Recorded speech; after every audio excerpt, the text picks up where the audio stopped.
Thanks to everyone who's watching, and for people who are listening to this later on the podcast or watching on YouTube. It's really nice to have everyone and together in the same place and talking about something like this. You guys have such a wealth of knowledge to share, and after something like the UC Counselors Conference, it's even more. It's all this new stuff to talk about.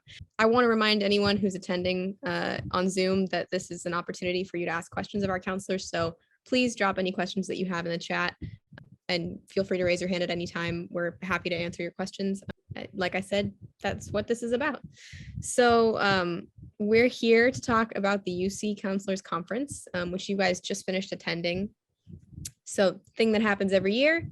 And not the first one that I've been conscious of, but the first one that I've kind of been involved in now, actually having to talk about it and be conscious of it. So just for anyone like me who's kind of not really familiar with what it is, would someone mind explaining what the conference is and what it usually covers? Sure, I'll go first, or I guess I'll go first since I called it right when William was raising his hand. It's always, you don't want to interrupt anyone, and then you end up no one ends up saying anything. So here we go. Yep. We'll find our groove, I'm sure.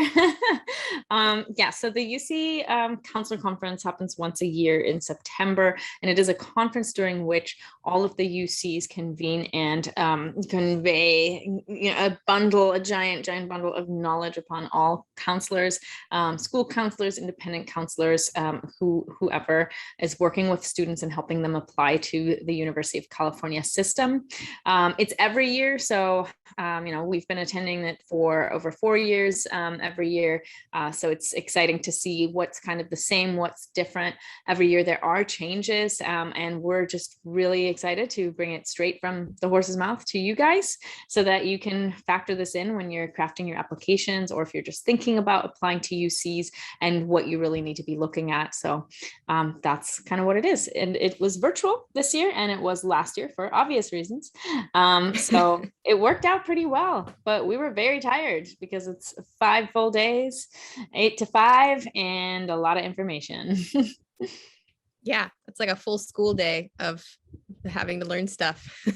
So I wasn't attending the conference, obviously, and the questions that I have for you are kind of from a student perspective, like questions that I have about applying to the UCs that I'm like, well, I hope that was covered in the conference. I hope you have something about that.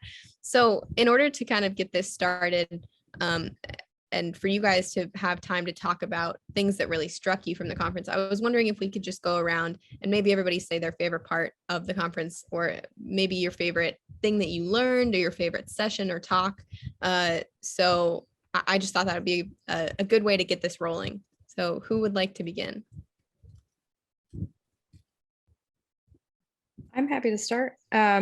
Awesome. And sorry, I should have added, if you would also mind introducing yourself at the same time. That would be great. Yeah, I'm Rachel. I am one of the college counselors at Strive to Learn. And I definitely took a lot away from this experience. As you said, it was 5 very long days, and learning on Zoom can be challenging. And I think that we can empathize with our students who've been doing that for a while now. But what I found most helpful was there was a whole session on the PIQ section of the UC app, which is really, what makes students stand out above other students and share more about themselves. So I'm happy to speak more on that later. I'm sure Josephine and William would be too. And I also like that there was one day that it felt like they were really focusing on kind of diversity on campus and how, Hispanic groups and LGBTQ, and they had very specific sessions on, how various campuses welcome all sorts of students. So I appreciated that. That's awesome. And I want to get back to the PIQs. I have a lot of questions about that. So Awesome. Great. Who's next? I will go next. Hi, this is William, and I am a college counselor and the academic coordinator for Strive to Learn. And, one thing is I always enjoy the sessions that they do that are presentations from specific campuses where they're sort of catching you up on what's new. And they did a couple sessions like that this year where it was, I want to say it was about a 2-hour session, and it was 4 or 5 different campuses that would take turns presenting on what's new. They expanded on that this year, unless, correct me if I'm wrong, maybe they've done this in previous years and I'm just forgetting, but they also each got their own 1-hour session spread across the 5 days too, which was cool to go into more depth. But I always enjoy those introductory sessions where, you know, it's like they have the chance to catch you up on what the new updates are and the new, you know, admission statistics for the year and those kinds of things. And then I also specifically liked the session about undeclared students and just what to know if you're thinking about applying without a major. Awesome. Yeah. And I think that there are, at least it feels to me like there are a lot of UCs, not a lot of UCs. There are a number of UCs that I know almost nothing about. So it feels really smart to have that time for them to each be like, here we are. Here's what we are. We're not UCLA, actually. Here's one of the other ones. Yeah, that seems really smart. All right. Josephine? Yeah, hi, I'm Josephine. I'm also a college counselor and the founder of Strive to Learn. And this is my 4th year attending. And, you know, William, you're absolutely right. They are doing all these sessions now that they didn't have in the previous years. And, you know, what I was saying is it's 5 full days now. It used to be a 1-day conference when it was in person, and you really had to pick and choose which sessions you could attend because they had several going on at the same time. So it's kind of neat because we are getting, you know, it feels like 5 times the information in one conference. And I agree that the spotlights on the different UCs were really awesome. I also thought they did some really, really great explanations of what does holistic review mean as specific to UCs.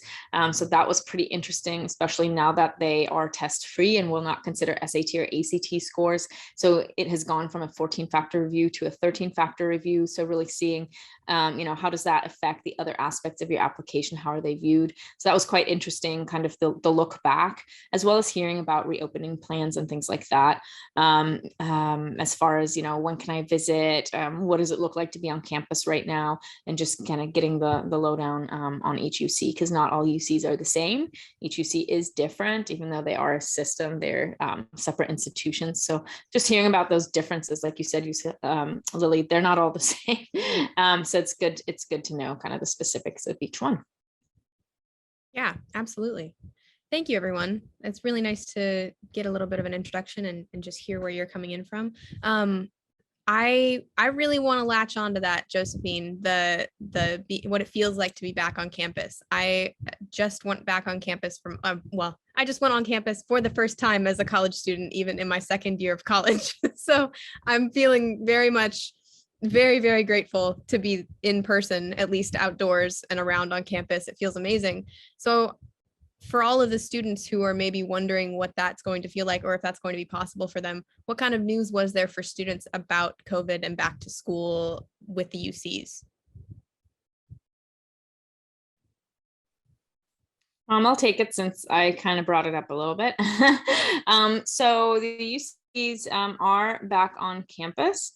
And like I said, each UC is a little bit different, but what they do have in common is that they do have a indoor mask mandate, all of them. They also have a vaccination mandate. UC Berkeley, for example, 95% of their students are vaccinated and 88% of staff. The vaccination mandate is not only for students, it is also for staff. But it does, that is something that is the same, I believe, correct me if I'm wrong, everyone else here, that is the same, the vaccine and masking mandates across each campus and on all the other UCs. So they are usually between 80 and 100% in person. Like UC Merced is 99% in person now. Housing is open. All first-year students are again required to live on campus this year. Again, this is UC Merced as an example.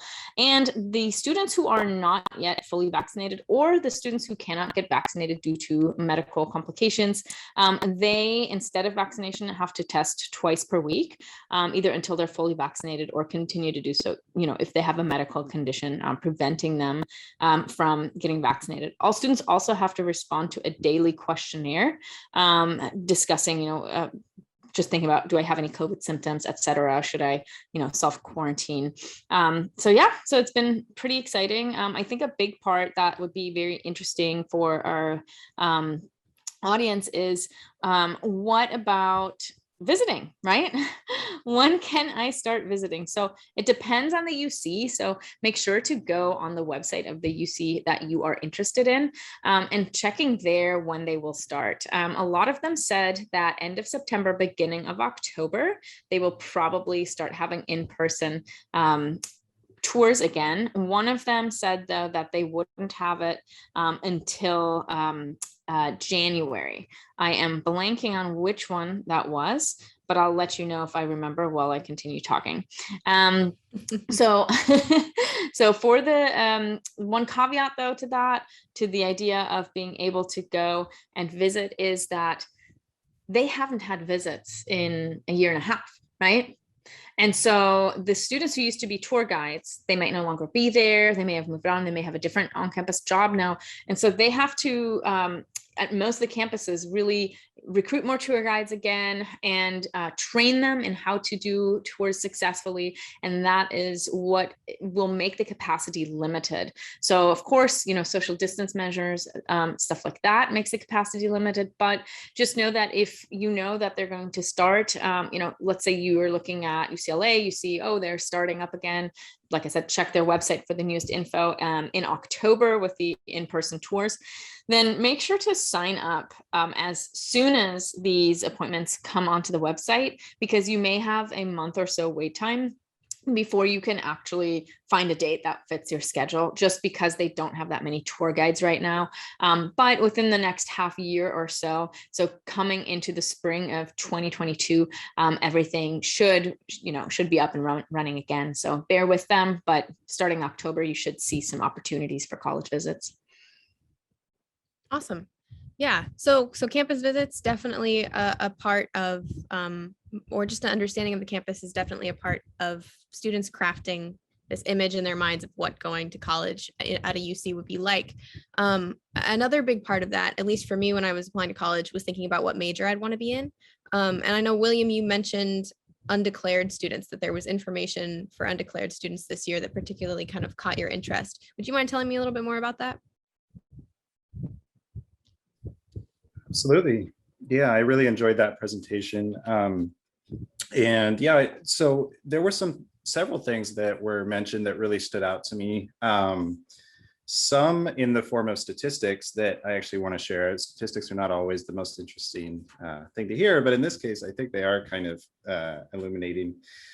So 20% of applicants to the UC campuses last year applied as undeclared, which is higher than I would have expected.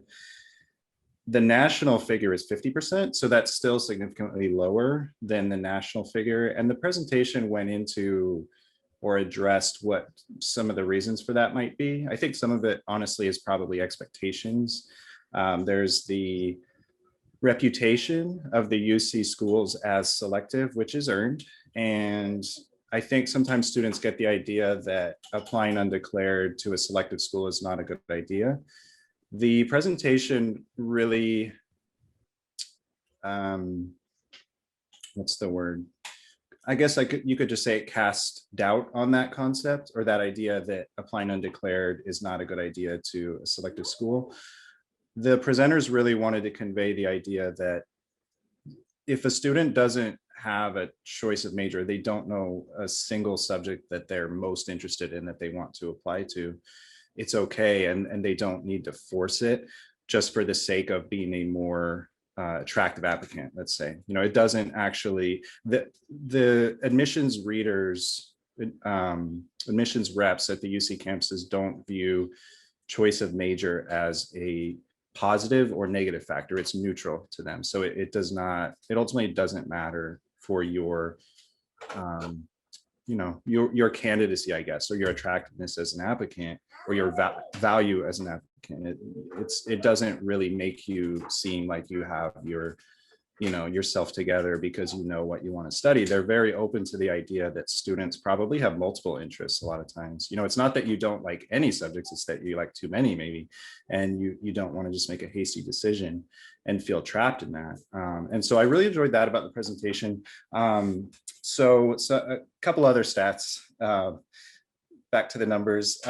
So 80% of students overall, so this is a national figure, I'm pretty sure, 80% of students change their major at some point during their undergraduate career, their first 4 years or so.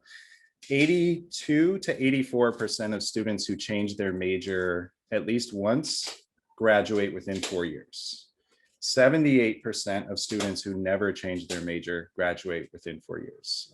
We actually texted each other about that when we were all watching the session, because it's a surprising statistic. I think a lot of us would assume that if you're changing your major at some point, or would think that if you're changing your major at some point, you have to take extra classes, maybe you have to backtrack, it's extra work, you won't be able to do it in 4 years. And it's just not true looking at the facts. And I think as someone who changed majors myself,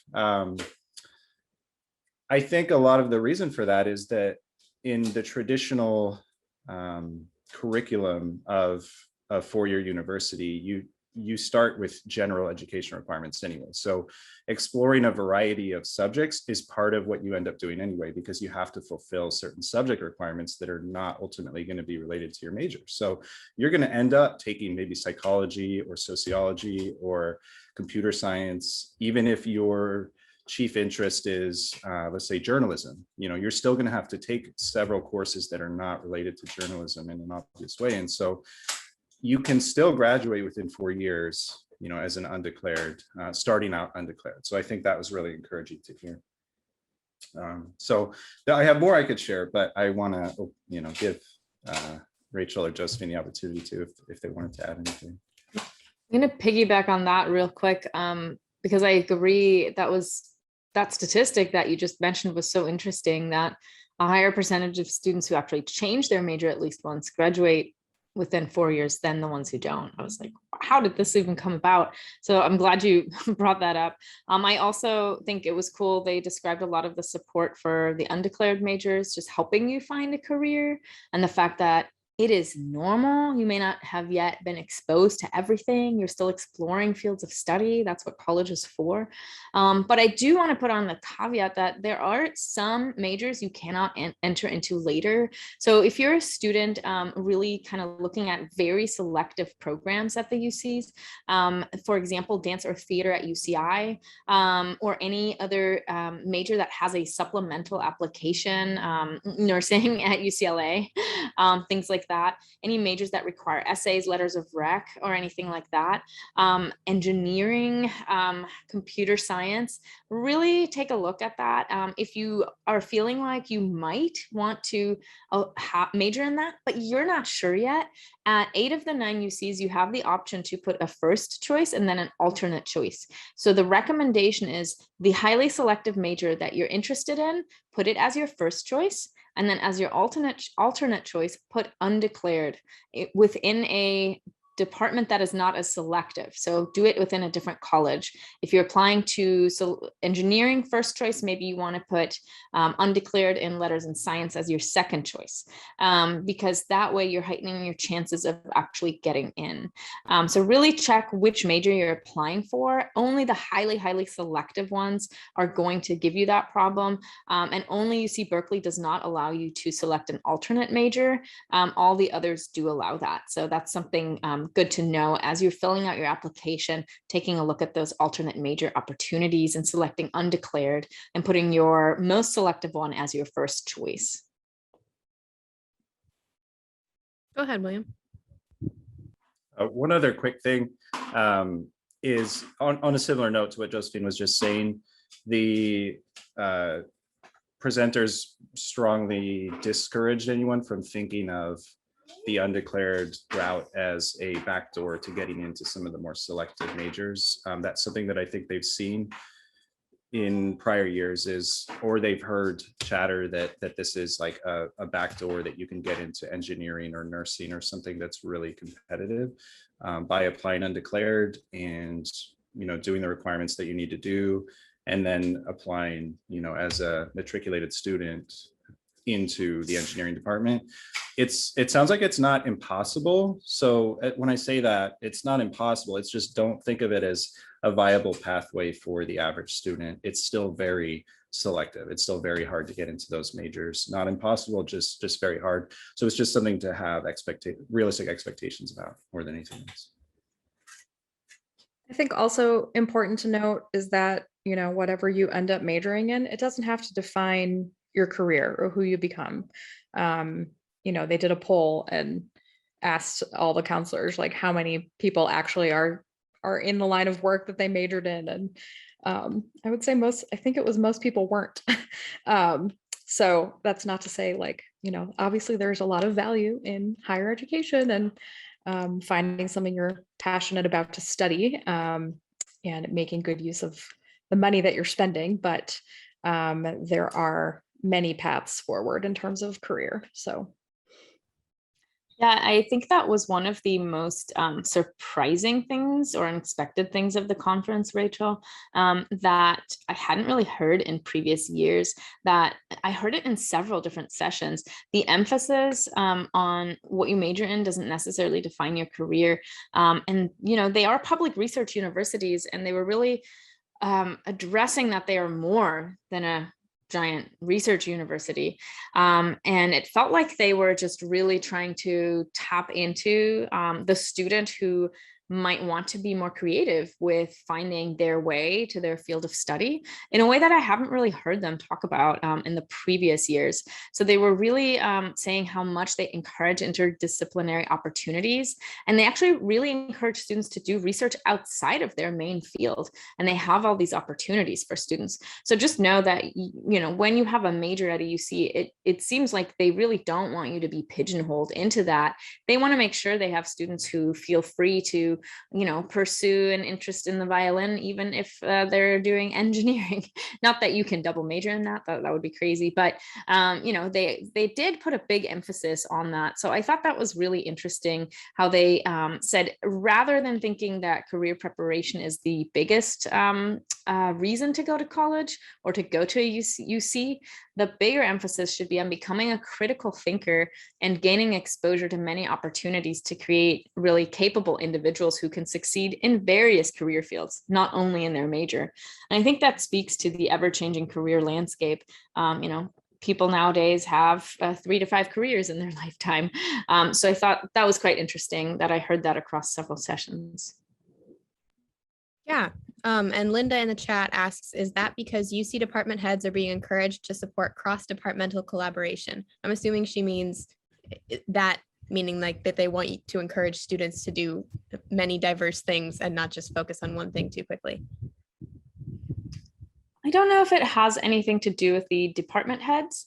I think just in general, the idea of critical thinking being a skill that is transferable to all career fields is driving this, and also the interdisciplinary nature of our ever-growing world, right? You can't really see one thing separate from everything else. Everyone is constantly talking to everyone. This is a global community, and things don't exist in a vacuum. So I think they're really trying to encourage the students to start seeing that side and structure of the world before they actually get let loose in the world.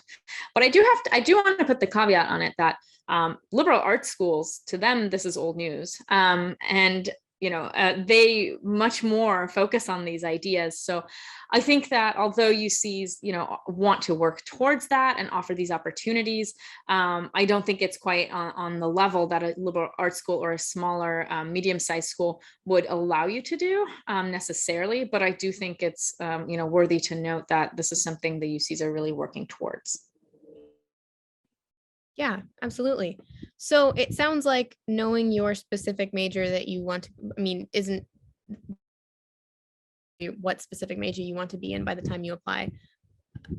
However, I'm wondering,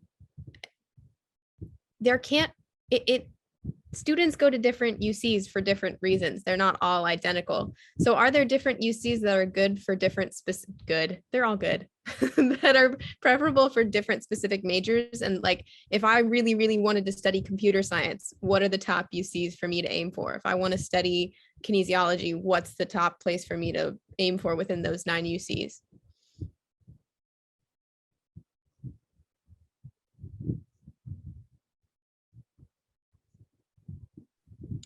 Well, I think that there are definitely campuses that can offer unique resources and unique majors and opportunities to students. So there are certainly UC campuses that I would encourage students to apply to more than others based on having a preference for a certain major. One of the most common majors that students come to me wanting to pursue is business, and they find out pretty quickly that there are not very many campuses that you can actually major in business that have a dedicated school or a dedicated department for business. So that's just one example, but in that case, students would have to look to a particular campus. And then even majors or subjects that are offered at all the UC campuses, or most of them, there might still be different specific majors within that subject that they can pursue. There might be opportunities that are unique, like a community partnership or an internship or internship agreements with the area. Like, for example, if you're interested in computer science, there's strong reason to maybe want to go to a campus in Northern California because of Silicon Valley and connections to the industry there. Somewhere like UCI, UC Irvine has the whole hospital system that's connected to it. And so students who are interested in health sciences and medicine, there's strong reasons to want to apply to a campus like that. So yes, I do think that choice of major, or at least general subjects that a student is interested in, should factor in, or it's wise to factor that into choice of which campuses you want to apply to, if you're not just going to throw darts at a wall and apply to all of them. Yeah. Another example, UC Davis, with their presentation, they talked about how they're ranked first in the nation for agricultural studies, and for veterinary medicine, as well as campus sustainability. And they're right outside the capital city, and they have a lot of satellite locations that there's an environmental research center in Tahoe, and a UC Davis hospital in Sacramento. And so they talked about these satellite locations and how those are also, offer opportunities for students to kind of go outside of the actual campus and have these other great opportunities. So, if you're looking to do agriculture or vet medicine, like UC Davis is probably the first one you want to look at.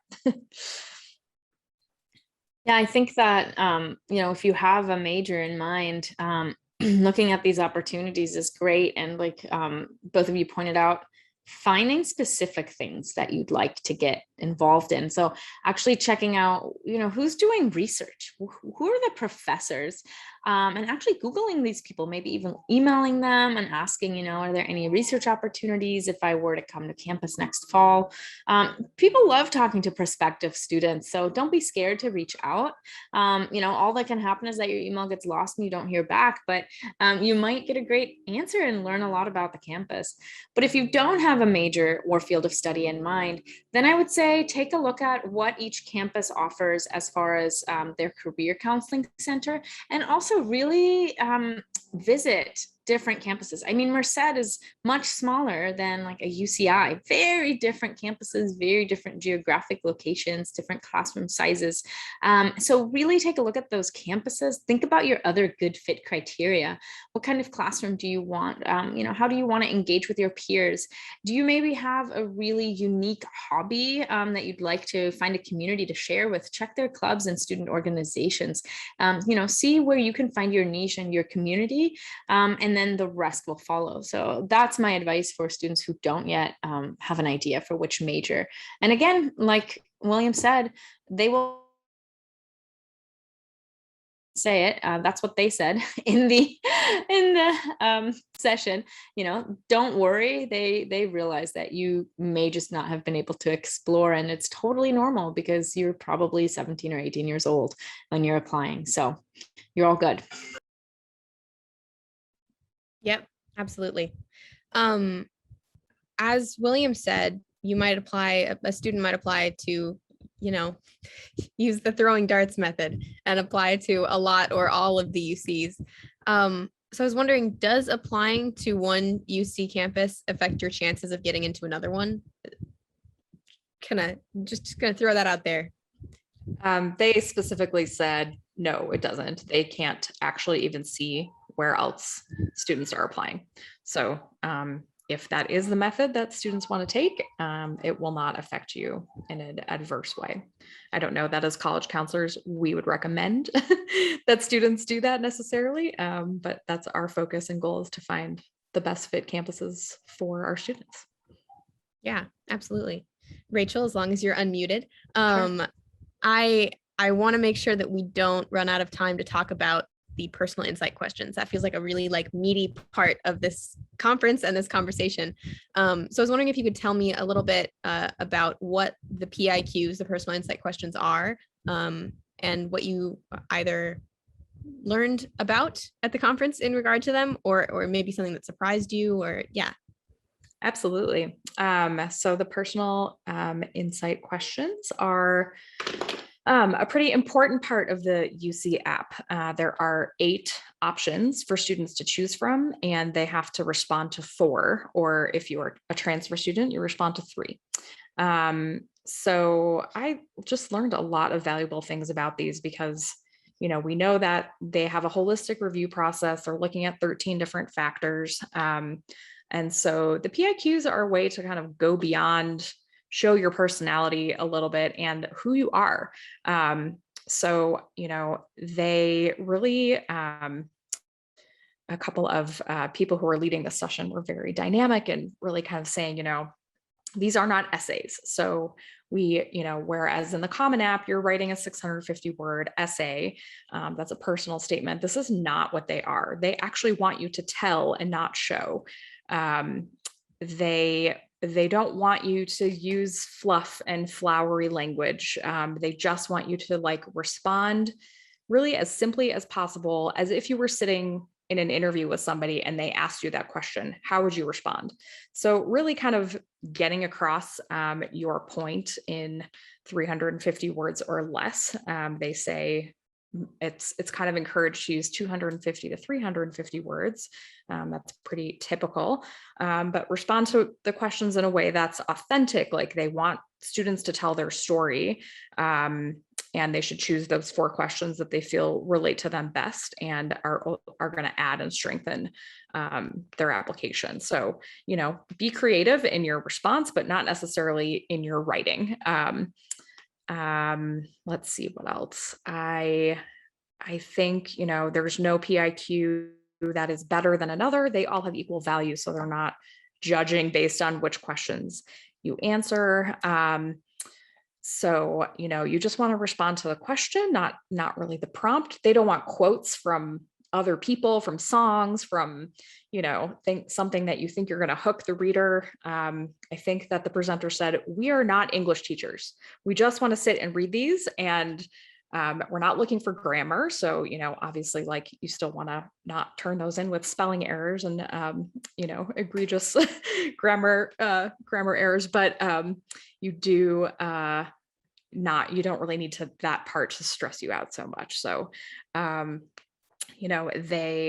they really want students to be reflective, talk about, however you're answering it, like use your 6 W's, your who, what, where, why, and when, and how. Go into like, make your application, use these to your strength. So, like, who are you as a student, and how can you show that with these answers? So, I feel like that was, it was a great takeaway for me. They went into actually each question itself and gave some examples of students who wrote answers before that were very creative or kind of stood out to them. And so I don't know, Josephine, William, do you have anything else to add about those?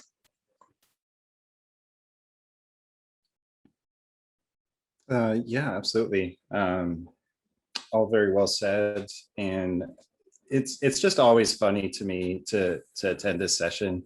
There's some things that are kind of repeated every year, and then some that are, that are a little different in their new nuances. But I want to actually read, a quote from the actual session because it's funny to me and I think it's kind of instructive. It is important that students understand the purpose of these responses is for admissions readers to get to know them. Literary or descriptive language is not helpful in introducing the student to the stranger in admissions. And I mean, we may have different opinions on whether that's true. I think creative ability in writing is something that you're conveying, but however I feel about that, the point is how they feel about it. And they really want to emphasize that you're trying to share information with them. You're trying to connect the dots between your academic record and everything that's in your application and your activities, and what value that brings to your life, or what that has brought to you as in the person that you are and the student that you are. And my daughter is in the room, as you probably just heard from that cough, but she likes to make her presence felt. But they always make a big point of emphasizing bringing context and explaining something that would be helpful for admission staff to know. And I think that's really important. That's something I always emphasize when I'm helping students complete these questions. Think about anything that you think is important for them to know that doesn't come through just by looking at the application, which I think is a lot. I think there's a lot of context that students can provide that may not occur to them at first. And I think a big part of it too is reflection. Reflection is really important because, it's easy to be sort of stuck in your perspective and experience and not realize that what you have been through as a student, we don't know. We are not privy to that. We're not privy to how you experienced it. And I think that context of how something has been in your life or how you've experienced something, the process of it, those details are all really important. And I think it's not something that you can just assume that the reader is going to be able to infer. So I think really reflecting on what are those details that are the most important to be able to share for this prompt or this topic that will help really give a sense of who I am as a person and what I bring as a student. Yeah, I love that your daughter Lucy is totally in this podcast with us. She's amazing. I'm sad she's not on camera because she's so cute, and growing a bunch every day. I know she's giant now compared to when I saw her last, right, William? Okay, back to the PIQs, I guess. So yeah, really focusing on your growth, they said, is so important. So when you're thinking about, okay, context, what does that even mean? I like to ask students, how are you different now because you've had this experience versus who would you be if you hadn't had it? And that's a great question to kind of get yourself to think.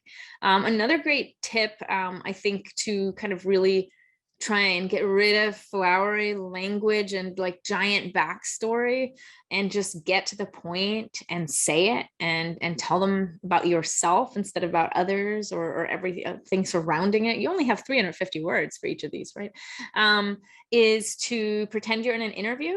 and ask yourself the question and just verbally answer it while you are recording yourself. And then just transcribe that afterwards. Use that as a starting draft for your essay. That way you're going to be able to, throw out everything you learned in English class about essays and just focus on the meat instead of worrying too much about how do I start?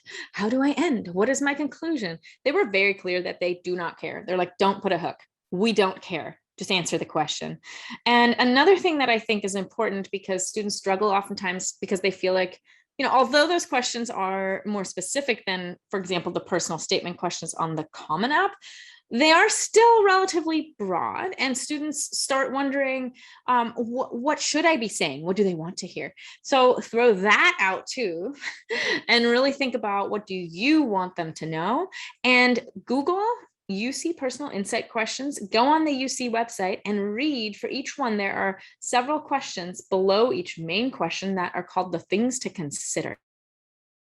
I really recommend that you don't just focus on the main question, but you Google that, go on their website, read through the things to consider, because it's usually 5 to 7 additional questions that help you think about different nuances. Then record yourself in a little mini interview with yourself and then start typing that up. You're going to get a lot deeper insights. Also, I like thinking about treating it like a recipe for a cake. Just give us the recipe. How did you become a great leader? Tell us. But we don't need the blog post preceding the recipe. We don't need to know how your day was and what you had for breakfast and, what did your mom do and all of that. Like, we just need the recipe. So just get to the point, but focus on your growth, your insight, what you actually did, give us details, and what you learned. They are called personal insight questions. So you got to answer the question, you got to show insight, and you have to be personal. Those are the main things to really focus on, and then you'll be good. So don't overthink what do they want to hear, what are other students writing. Just really focus on yourself and what it means, and reflect and go deep. Smart, good advice. I'm absolutely the kind of person who would write the blog post or the sonnet or the anything to get out of writing, frankly, about myself. So I really, this was a tricky thing for me to do when I applied to the UCs, and I'm sure that there are a lot of other people out there who it remains tricky for. How long was your first draft of one of the UC PIQ No, oh, come on. This can't be the make fun of Lily webinar. Oh my God. This is so to make students realize that it takes several drafts. So yeah, no, so long, like 800 words or something, like way too much. Way too much. It was incredible. Thank you. I appreciate that. It was incredible and incredibly long and unfortunate. So it's okay. It got there. It got where it needed to be. Hopefully you turned it into your personal statement. I honestly, I don't remember. I hope I did. Otherwise that's so many words wasted, just sent out into the ether. I think your personal statement was actually more like 1,400. Oh my God. Yeah. That's amazing. You guys, I can't write short things. At least initially. Dig them up, Lily, and let's make the blog posts. Oh God. Okay. Yeah. We'll make a blog post that's like the before and the after picture. Yeah. That could be pretty really instructive. Yeah. I mean, it was a brutal process for me. So if it helps one other person, it will be worth doing that. There you go. Yeah. Before we continue on to talking about the rest of the holistic review process, Linda has bundled 4 questions into one in the chat. So I'll read it out. Without the SAT or ACT, how will the UC system assess a student's math strength? Is it solely a student's grade in high school math classes? Will taking an AP math class be more meaningful, in quotes, than a traditional Calc or Trig class? And what if your school does not offer AP classes?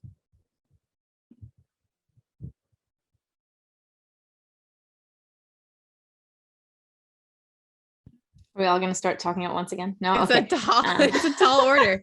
It is a tall order. And I thought it was funny because you just said before we dive into comprehensive review, let's talk about this, but this actually brings us to the idea of holistic review of the 13-factor review process. So when your application is read, first of all, it is read by one reader. So it is one person who knows all aspects. There's no point or scoring system. They really try to read all aspects and put them together to get a very holistic view of who you are as an individual. So just know that. Trust the process. And it's not 5 different people reading different aspects and not understanding who you are. So when we're being asked here by Linda, without the SAT or ACT, how will the student assess a student's math strength? We've taken math in school, right? And so definitely they will take a look at your high school math classes. If you are going into a subject that doesn't have a strong math component, you're totally fine just taking the recommended 3 math classes or 3 years of math at the high school level.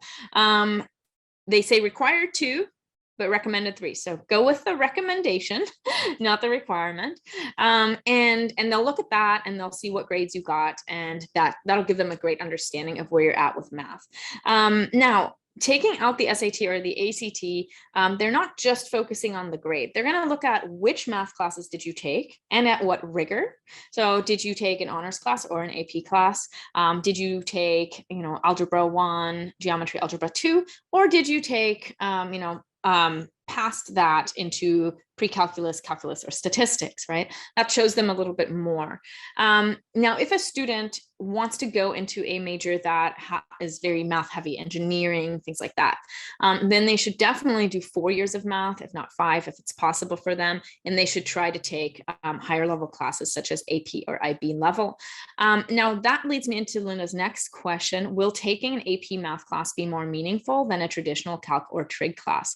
So meaningful, yes. If you're taking an AP calculus class, it's going to show higher rigor than a traditional, or let's not say traditional, but then a non-AP calculus class, a regular standard level calculus class. And now you're asking also, what if your school doesn't offer AP classes? Because there are a lot of schools out there that don't have honors or AP classes, just regular level. That's totally fine. Part of the 13-factor review, one of the factors is understanding your school context. So what kind of school do you go to? So they actually receive a school report that the counseling department at your school creates that explains, we don't have APs. Here are the math classes that we offer. And then they will see, did you take the highest math class that you could have taken? And if so, they see, wow, within the student's context and the student's possibilities, the student is challenging themselves to the maximum. There is no higher level of math they could have done at their school. So that will look basically kind of better than if you have all these like opportunities to advance in math at your school, but you only did the lowest level, because then it shows, okay, you had the opportunity, but you didn't challenge yourself.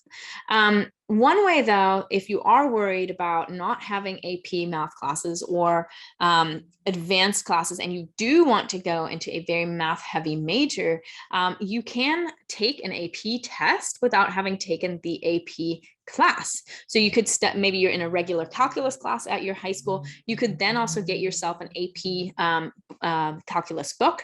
You could study for the AP calculus test and you could take the test. And if you get a 4 or a 5, then you would even be able to take in college credit.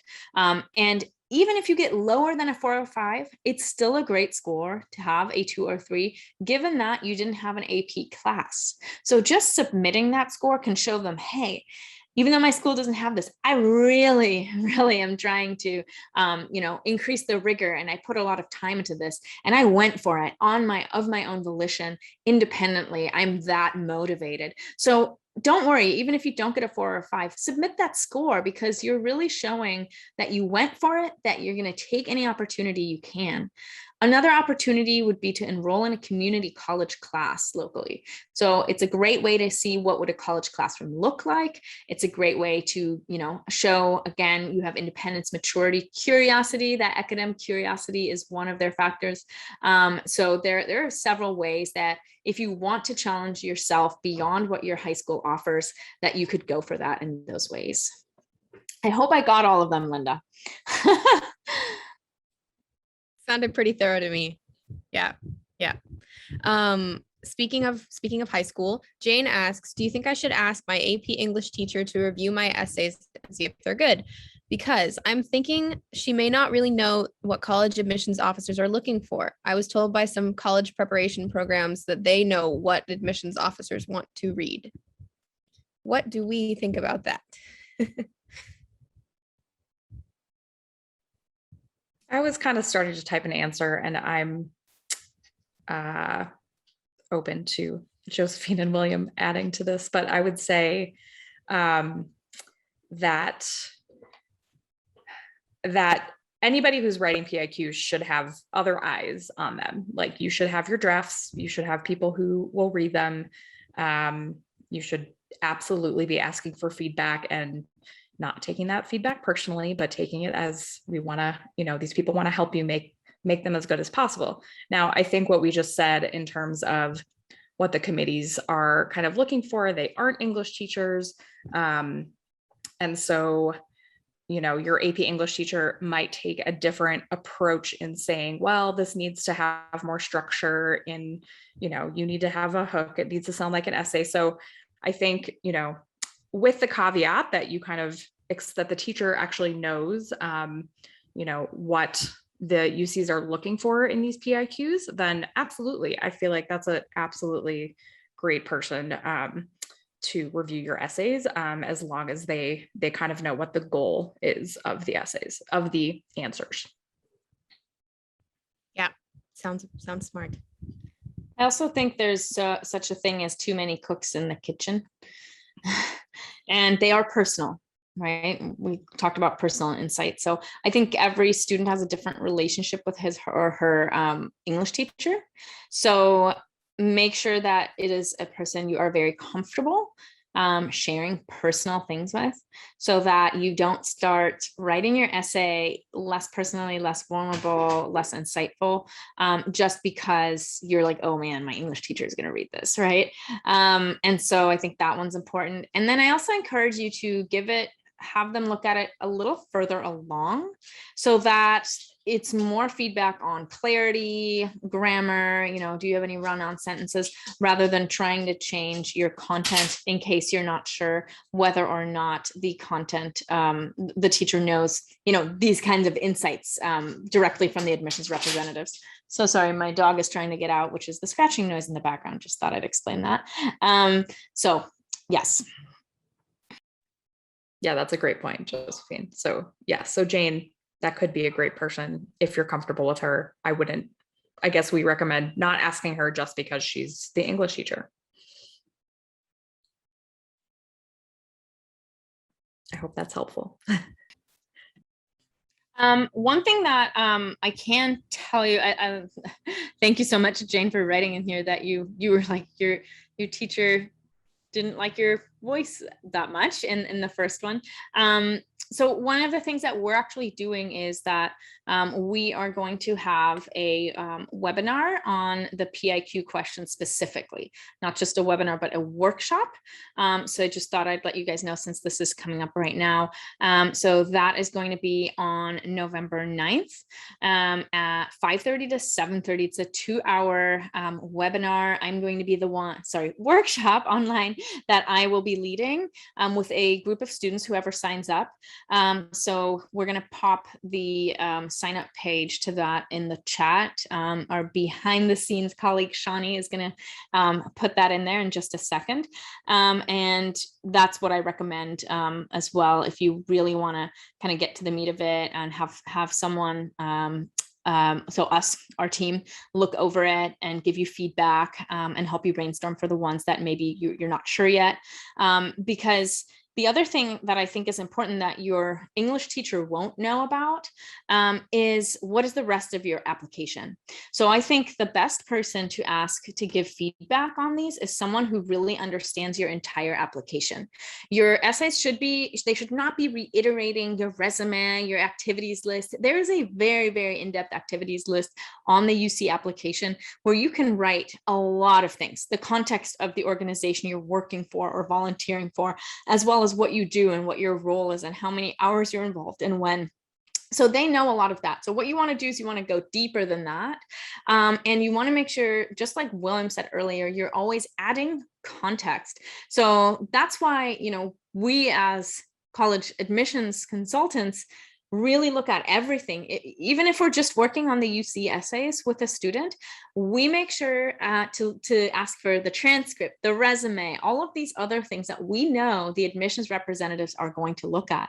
We look at test scores, we look at where do you go to school and understand the school profile so that we can help you pinpoint, are there any red flags? Are there any unexplained things? Or is there anything really interesting about me that they don't know yet, right? So really think about it that way and use your English teacher a little more, for proofreading, I would say potentially, than for actual writing. And I don't know if you have the opportunity to speak to a counselor at your school, at your high school, but that might be the better person even than the English teacher to go to for these, since hopefully they would have also attended this conference and attend other conferences throughout the year.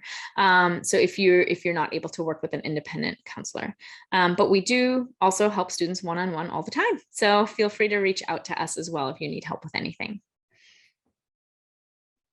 Awesome.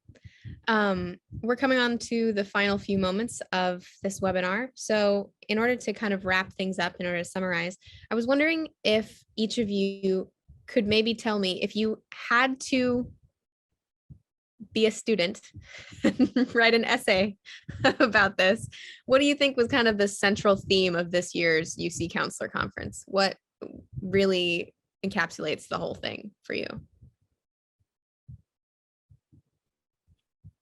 It's all about context. So that goes for the UCs and the way that they view your application, the way that they understand that students may or may not know what they're going to major in. It's all about the context the student is in of their life. They're interested in context. They're excited to get to know you. Don't waste your real estate on your application. And also context as far as us looking at the UCs, you as a student taking a look, take a look around, get to know the campus, do their virtual info sessions, for now when you can't go yet, and understand the context of each UC, because each UC is very different from the next. And you should really dive into that too. So I would say it's all about context was for me the main theme, as far as viewing the UCs or as far as how the UCs viewed the applications. Sure. I think for me, what stood out as a theme was an emphasis on equity and providing opportunities to students from all backgrounds, and just kind of really casting a spotlight on ways that they've tried to provide more access, whether that's eliminating the SAT ACT requirement, or something that we haven't mentioned yet is they've revised their math their definition of what constitutes advanced math is changing, so that they're going to allow things like statistics and data science to count for advanced math, where it used to only be calculus essentially, which I think is great because that caters to students that want to go into social sciences and humanities fields, and specific sessions for how they're supporting LGBTQ plus students and students from low income and underrepresented communities. Just across the board, there was so much emphasis on providing equal access and celebration of increase in applications and the higher percentages of students from those communities. So I think that really stood out to me, and I thought it was really cool.